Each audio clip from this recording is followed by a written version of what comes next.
TDP జనసేనపై AP మంత్రులు Botsa, Ambati, Amarnath, సీదిరప్పలరాజు fire అయ్యారు. వైసీపీకి వస్తున్న ఆదరణ చూసి ఓర్వలేక ఇలాంటి విష ప్రచారం చేస్తున్నారని మండిపడ్డారు. పాదయాత్రలో ఉత్తరాంధ్ర ప్రజల కష్టాలను చూసిన జగన్ వైజాగ్ని ఎగ్జిక్యూటివ్ క్యాపిటల్ గా చేయాలనుకున్నారని చెప్పారు. అమరావతి రియల్ ఎస్టేట్ మొత్తం ఓ సామాజిక వర్గం వద్దే ఉండేలా చంద్రబాబు ప్లాన్ చేశారని ఆరోపించారు. దేన్ని డ్రామా, దేన్ని నాటకం, సినిమా ఒక పేపర్లో చూశాను. పాప సెలబ్రిటీ ఇది ఒక డ్రామా అని ఆయనకు తెలుసు. డ్రామాలు ఆయన బెస్ట్ యాక్టర్. ఆయనకు తెలుసు కాబట్టి ఆయన మాట్లాడతాడు డ్రామా మాట.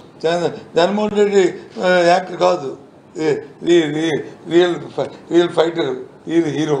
టైట్గా వెళ్ళిపోతుంటే ప్రజాదరణ చూసి ఇంకా జగన్మోహన్ రెడ్డిని మనం ముగ్గురు కలిసిన 30 మంది కలిసిన జగన్మోహన్ రెడ్డి గారిని ఓడించడం సాధ్యం కాదు అని నిర్ధారణకు వచ్చిన తర్వాత హతమార్చాలనే కుట్ర చంద్రబాబు చేస్తున్నాడు. ఇది వాస్తవం గమనించమని మనం చేస్తున్నాం. జగన్మోహన్ రెడ్డి గారు ఉంటే మా అమరావతి పెరగదు, జగన్మోహన్ రెడ్డి గారు ఉంటే మా వర్గీయులు పెరగరు, మరొకసారి నేను ఓడిపోతే మా అబ్బాయి బతకడు రాజకీయంగా.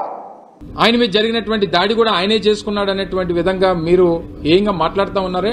దేశంలో ఉన్నటువంటి ప్రముఖ నాయకులందరూ కూడా ఖండించారు.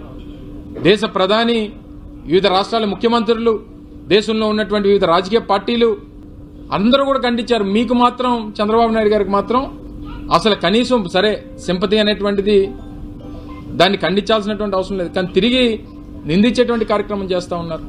ఇంత పెద్ద ప్రజా స్పందన వస్తుంది, ప్రజలు వేలాదిగా తరలిస్తున్నప్పుడు మాకేంటి అవసరం మాకు తెలియగలుగుతాను.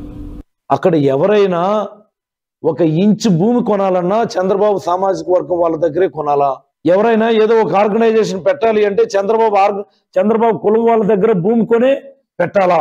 అంటే ఎంటైర్ క్యాపిటల్ ఏరియా అంతా కూడా చంద్రబాబు సామాజిక వర్గం చేతిలో బందీలుగా ఉండాలా? చంద్రబాబు కులపోల చేతిలోనే రాజధాని మొత్తం కూడా బందీగా చిక్కుకోవాలా అన్నటువంటి ఒక చంద్రబాబు దురాలోచన.